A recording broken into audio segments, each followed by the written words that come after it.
সন্তুষ্টির জন্যই আসবো। ইউরিদুনা ওয়াজহাহু, এরা শুধুই আল্লাহ তাআলাকে চায়, আল্লাহ তাআলার জন্যই আসবো, যে আমার আল্লাহ আমার উপরে খুশি হয়ে যায়। পুরুষ কুলকে এবং নারীদেরকে আল্লাহ তাআলা 10 সিফাতের কথা বলেছেন। এই 10 গুণে গুণী যারা হবে, আল্লাহ তাআলা বলেন আমি আল্লাহ তাদের জন্য মাগফিরাত রেডি করে রেখে দিয়েছি। যারা এই 10টা গুণে গুণান্বিত হবে, এই 10 গুণে গুণী পুরুষ, এই 10 গুণে গুণী মহিলা, আল্লাহ তাআলা তাদের জন্য ক্ষমা রেখে দিয়েছেন। যাদের জন্য আল্লাহ তাআলা ক্ষমা রেখে দিয়েছেন, তো আল্লাহ তাআলা তাদেরকে নিশ্চিত মাফ করে দিবেন। এই জন্য এই 10টা গুণ জানা, এই 10টা গুণ বুঝা, এটা হলো 22 নম্বর পারা সূরা আহজাবের 35 নম্বর আয়াত। সূরা আহজাবের আয়াত নম্বর হলো 35। আমরা মা বোনরা যারা বাড়ি ঘরে কিতাব আছে, কোরআন শরীফ আছে, ওখান থেকে এই আয়াতে কারিমাগুলো দেখে নিব। এই 10 গুণে গুণী যদি কোনো পুরুষ হয়, এই 10 গুণে গুণী যদি মহিলা হয়, তো আল্লাহ তাআলা এদের জন্য মাগফিরাত রেডি করে রেখে দিয়েছেন এবং আল্লাহ তাআলা এদের জন্য আজরে আজিম রাখছেন, মহান পুরস্কার রেখে দিয়েছেন। প্রথম সিফাত হলো ইন্নাল মুসলিমিনা ওয়াল মুসলিমাত, মুসলমান পুরুষ এবং মুসলমান মহিলা। আর 2 নম্বর সিফাত হলো ওয়াল মুমিনিনা ওয়াল মুমিনাত, মুমিন পুরুষ আর মুমিন মহিলা। এই দুটোর মধ্যে পার্থক্য কি? ঈমান হলো দিলের বিষয়, এই আয়াতে কারিমার মধ্যে ঈমান হলো দিলের বিষয়, আর ইসলাম হলো এই আয়াতে কারিমার মধ্যে বাহিরের বিষয়। তাহলে তরজমা কি দাঁড়াইলো? যাদের দিল ঈমানে পরিপূর্ণ এবং ইসলাম, যাদের শরীর আর বাহিরের জগৎ, যাদের বাহিরের শরীরের জগৎ এবং বাহিরের জগৎ আল্লাহ তাআলার হুকুম দিয়ে পরিপূর্ণ, ভিতরেটাও আল্লাহ, বাহিরেও আল্লাহ, ভিতরে আল্লাহ তাআলার মহব্বতে পরিপূর্ণ আর বাহিরে আল্লাহ তাআলার হুকুমে পরিপূর্ণ। এ হলো 2 গুণ, ঈমানের গুণ এবং ইসলামের গুণ। ঈমানের গুণ হলো দিলের বিষয় আর ইসলামের গুণ হলো বাহিরের বিষয়। এজন্য মুসলমান পুরুষ, মুসলমান মহিলা, মুমিন পুরুষ, মুমিন মহিলা।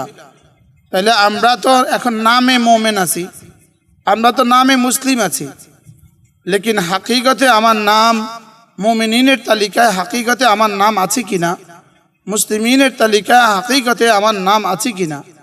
এজন্য মাঝে মাঝে ফিকির করতে থাকা, মাঝে মাঝে ভাবতে থাকা, আমার ঈমান যেন কখনো ছুটে না যায়। আমার ঈমানের দিকে এতটা খেয়াল রাখা, যেভাবে আমরা আমাদের অক্সিজেনের খেয়াল রাখি, যেভাবে অক্সিজেন থেকে মানুষ 1 জাররা 1 সেকেন্ডের জন্য খালি হওয়ার সুযোগ নাই, ঈমানের দৌলত থেকে 1 সেকেন্ডের জন্য খালি হওয়ার সুযোগ নাই। অক্সিজেন যেমন আমার ঘুমের মধ্যেও অক্সিজেন চলে, আমি পুকুরে ডুব দেই 1 সেকেন্ডের জন্য, তো 1 সেকেন্ডের পরে আমার আবার ফিরে আসতে হয়, কারণ আমার অক্সিজেন ছাড়া আমার থাকার সুযোগ নাই, 2-4 সেকেন্ডের পরে আর সুযোগ নাই। লেকিন ডুব দিলেও সেখানেও ঈমান থাকা জরুরি। অক্সিজেন তো 2 সেকেন্ড থাকা, 2 সেকেন্ড ছাড়া অক্সিজেন থাকা কি যায়? যেমন নিঃশ্বাস নিলাম না 2 সেকেন্ড, 3 সেকেন্ড, 5 সেকেন্ড, লেকিন ঈমান অতটা থেকেও শূন্য হওয়ার সুযোগ নাই। বুঝেন নাই কথা? এই জন্য 1 জাররার জন্য ঈমান থেকে খালি হওয়ার সুযোগ নাই। 1 জাররার জন্য ইসলাম থেকে খালি হওয়ার কি নাই বলেন? সুযোগ নাই।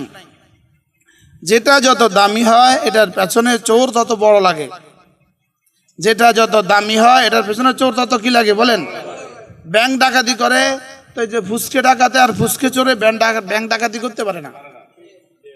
বুঝেন নাই কথা? মন্ত্রী পাড়া ডাকাতি করবে, তো ফুসকে চোরে মন্ত্রী পাড়া কি করতে পারে না? ডাকাতি করতে পারে না। যে বস্তু যত দামি হয় এর পেছনে চোরও তত কি লাগে? বড় লাগে।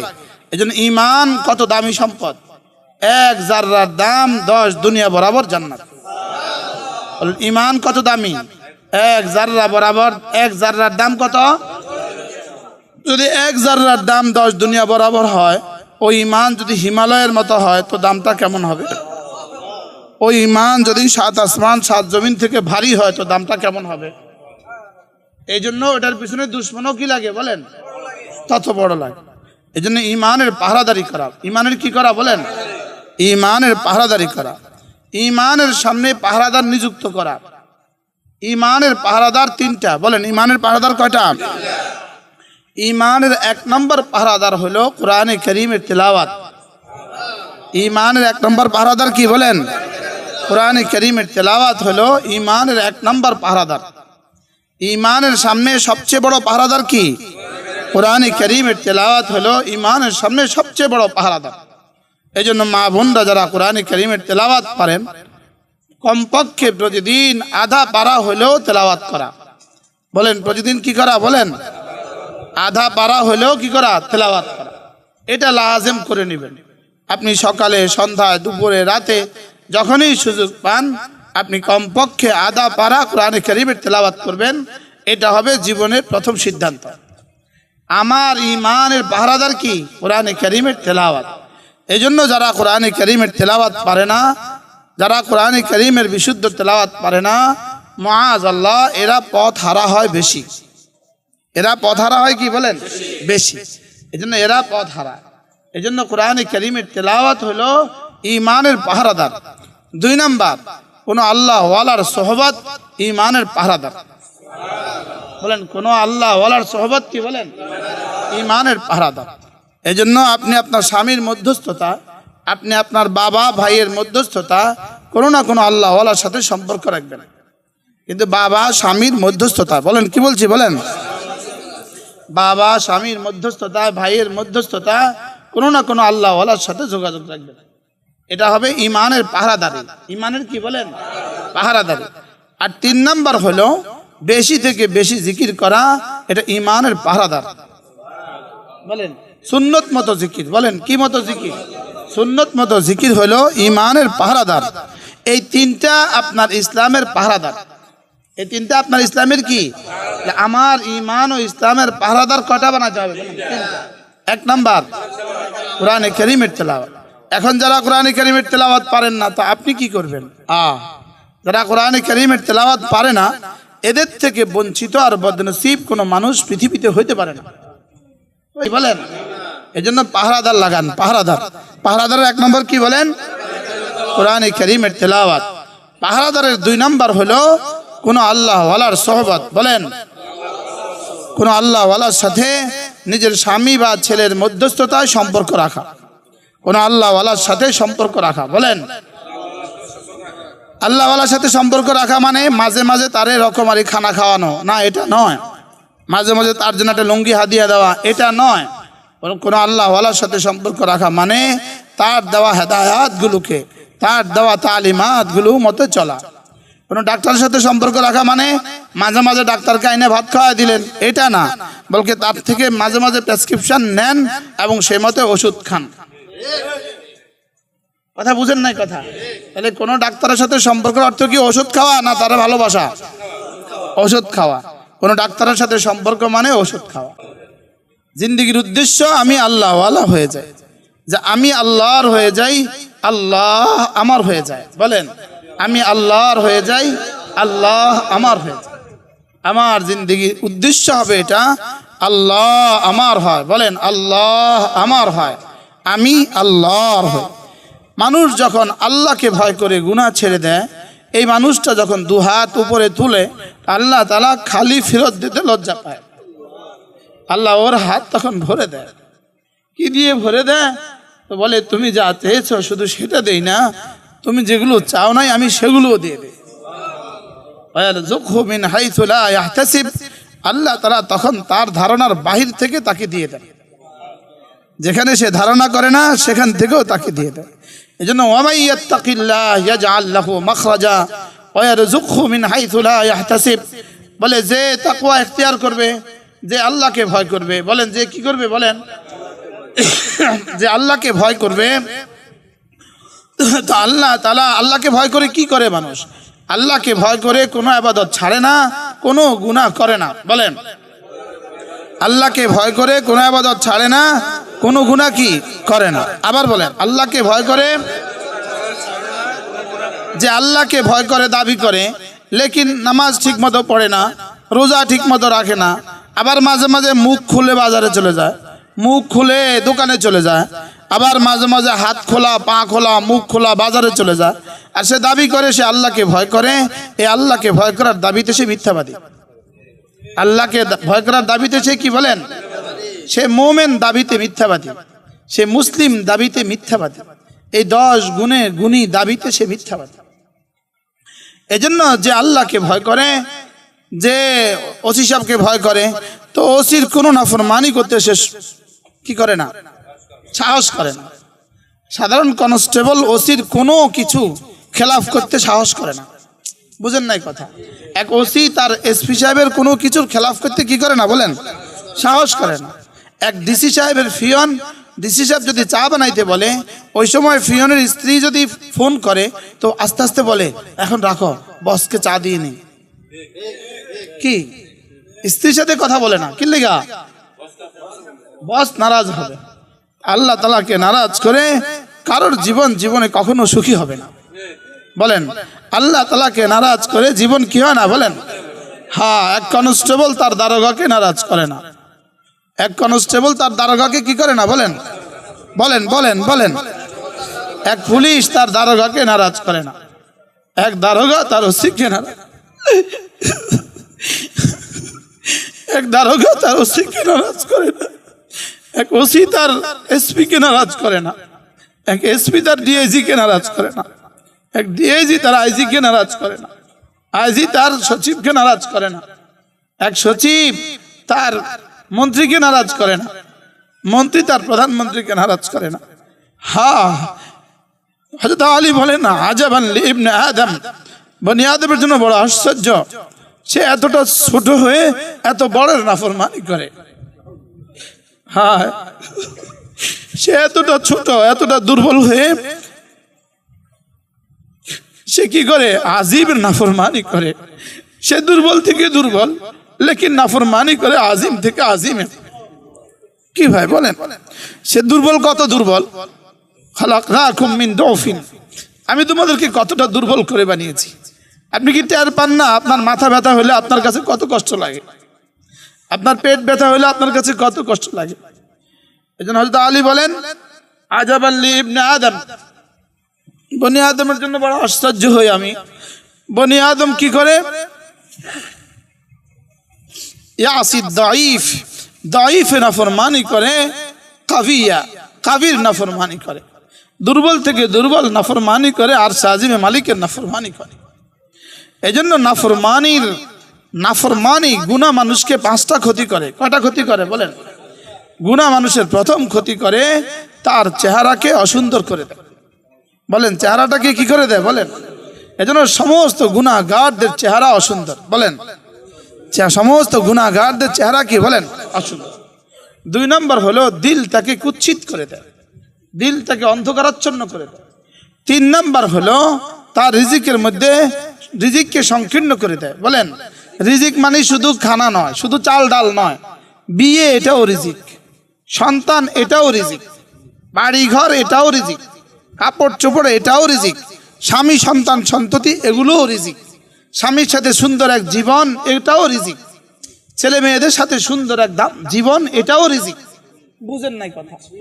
তো গুনাহ কি করে? মানুষকে রিজিককে সংকীর্ণ করে দেয়। আর গুনাহ কি করে? শরীরটাকে দুর্বল করে দেয়। গুনাহ কি করে? মানুষের কাছে মানুষকে ঘৃণিত করে দেয়। বলেন, মানুষের কাছে মানুষকে কি করে? এজন্য এতটা দুর্বল আমি, তা আমি আমার আর সাজিম মালিকের নাফরমানি কেমনে করি বলেন? এজন্য আল্লাহ তাআলা বলেন, ওয়ামা কানা লিমুমিনিন ওয়ালা মুমিনাতিন ইযা কাদাল্লাহু ওয়া রাসূলুহু আমরান আন ইয়াকুনা লাহুমুল খিয়ারাতু মিন আমরিহিম। দেখো, কোনো মুমিন আর মুমিনা, যে মুমিন হবে আর মুমিনা হবে, মুমিন পুরুষ হবে অথবা মুমিনা মহিলা হবে, তো আল্লাহ তাআলার কোনো হুকুমের মধ্যে তার কোনো এখতিয়ার চলবে না। বলেন, আল্লাহ তাআলার কোনো হুকুমের মধ্যে কি চলবে না বলেন? যেমনটি ডিসির কোনো হুকুমের মধ্যে তার পিয়নের এখতিয়ার চলে না। পিয়ন জিজ্ঞেসই করে না আপনি এটা কেন বলছেন। ডিসি সাহেব যদি বলে এখানে গাছ লাগাও, তো পিয়ন এটা বলার কোনো সুযোগ নাই, স্যার এটা এখানে না লাগাই ওখানে লাগাই। বুঝেন না কথা? মনে হয় কোনো কি নাই বলেন? সুযোগ নাই। মন্ত্রীর ড্রাইভারের মন্ত্রীর হুকুমের খিলাফ করার কোনো সুযোগ নাই। বুঝেন নাই কথা মনে হয়? হ্যাঁ, এসপি সাহেবের সার্ভেন্টের এসপির খেলাফ করার কি নাই বলেন, কোনোই সুযোগ নাই। তো যদি মানুষ হইয়া মানুষের নাফরমানির সুযোগ না থাকে, মানুষ হইয়া বসের নাফরমানির সুযোগ না থাকে, তাহলে আমি আল্লাহর হুকুমের নাফরমানির সুযোগ কোথায় বলেন? হ্যাঁ, এজন্য আল্লাহ তাআলা বলেন, ওমা কানা লিমুমিনিন ওয়ালা মুমিনাতিন ইযা কাদাল্লাহু ওয়া রাসূলুহু আমরান আন ইয়াকুনা লাহুমুল খিয়ারাতু মিন আমরিহিম। আল্লাহ তাআলা বলেন, কোনো পুরুষ অথবা কোনো মহিলার জন্য, কোনো মুমিন অথবা কোনো মুমিনার জন্য কোনোভাবেই কোনো সুযোগ নাই। আল্লাহ রাসূল যখন কোনো আদেশ দেয়, আল্লাহ রাসূল যখন কোনো কি দেয় বলেন, আদেশ দেয়, তাহলে চেহারা ঢেকে বের হওয়া মা আপনার প্রতি আপনার বানানেওয়ালার আদেশ। আপনার হাত যেন কেউ না দেখে, এটা আপনার প্রতি আপনার বানানেওয়ালার আদেশ। আপনার পা যেন কেউ না দেখে, এটা আপনার প্রতি আপনার বানানেওয়ালার আদেশ। নামাজ যেমন আপনার বানানেওয়ালার আদেশ, পর্দা আপনার বানানেওয়ালার আদেশ। কার আদেশ বলেন?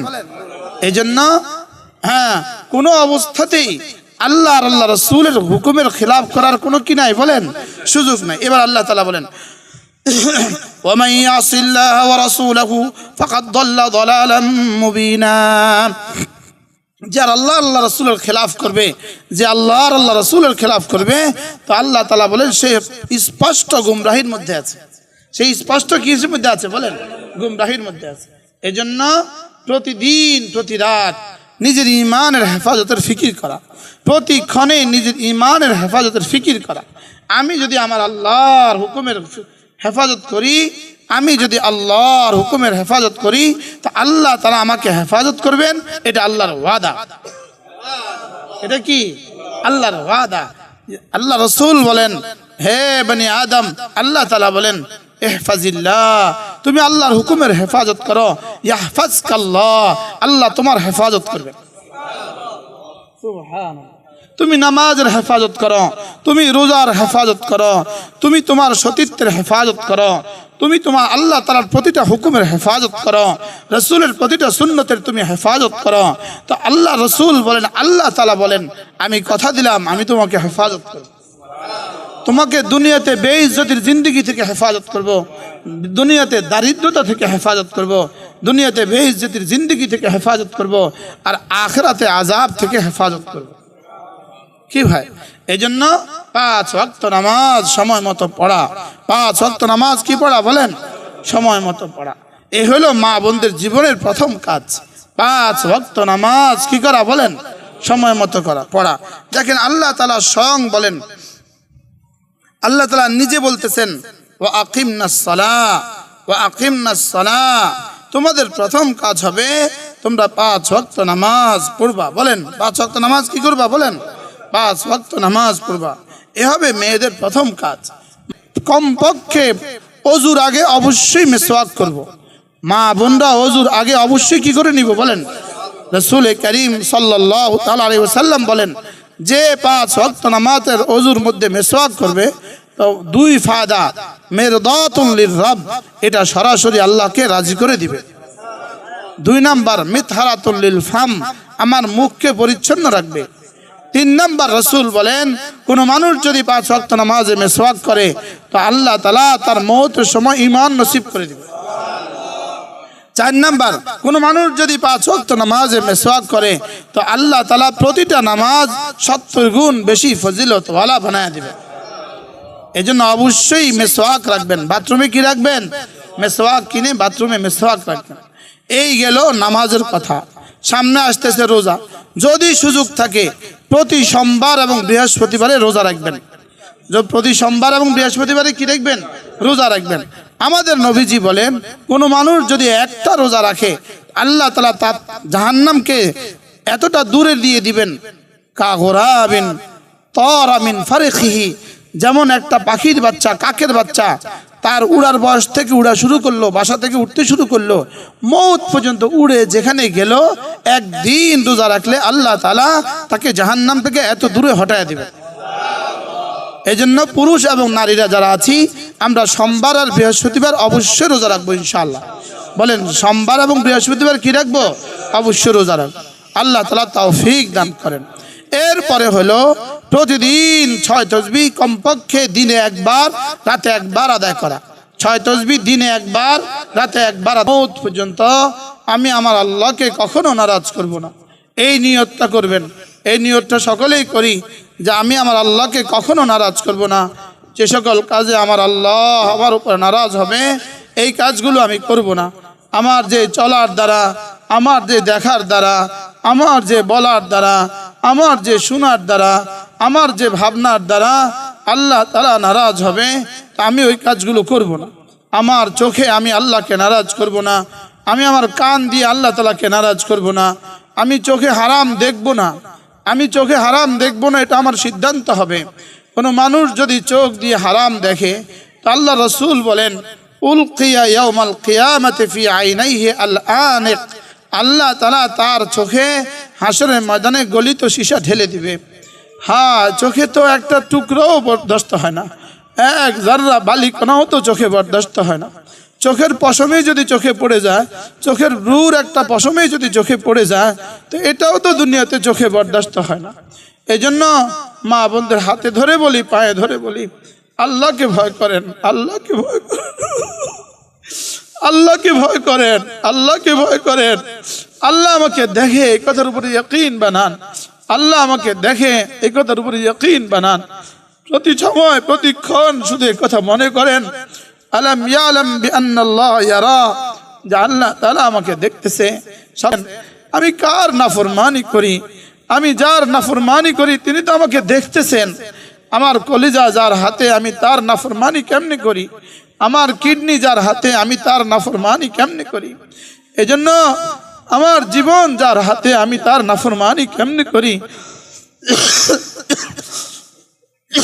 আমার রিজিক যার হাতে আমি তার নাফরমানি কেমনে করি, এত বড় মালিকের নাফরমানি আমি কেমনে করি। এজন্য প্রত্যেক